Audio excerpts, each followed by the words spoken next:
Hello everyone, Jessica Dufault here. I'm a pelvic health physical therapist and I'm coming at you from my new attic office.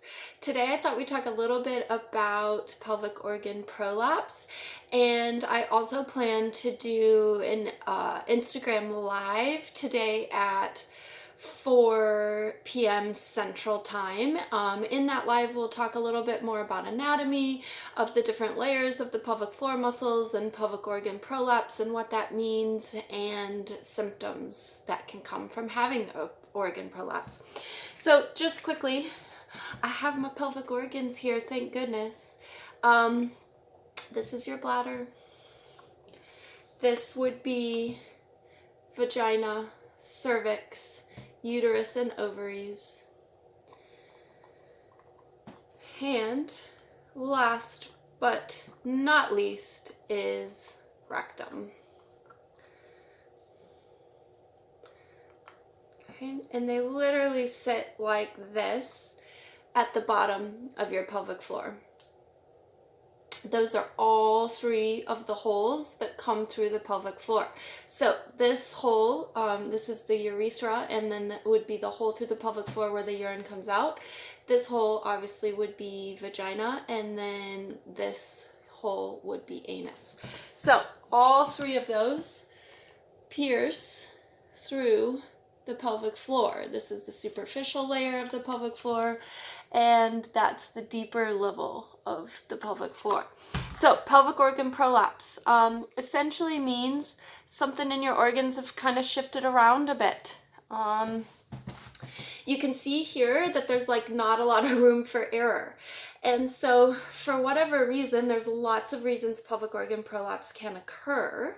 But for whatever reason, maybe specific to you, we have sort of a shift maybe in bladder position, let's say. And so what happens there is because the bladder has shifted a little bit, it pushes on the front wall of the vagina here. And so sometimes that's the sense that there's some heaviness, some pressure. There can be a sense of, oops, my bladder broke in two pieces here. I'm missing a little magnet that holds it together, so I'm gonna have to try to figure that out. So it pushes into the front wall of the vagina, and so sometimes that's what we can see and what we can feel. You know, if we were in a position like this where we had a mirror and we were assessing that, we would see that from the top something would come down and kind of bulge out, and that's the wall of the vagina that you're seeing, but that's being caused by the bladder positioning. The same thing can happen with the rectum. So the rectum can shift a little bit too. It can push on the back wall of the vagina.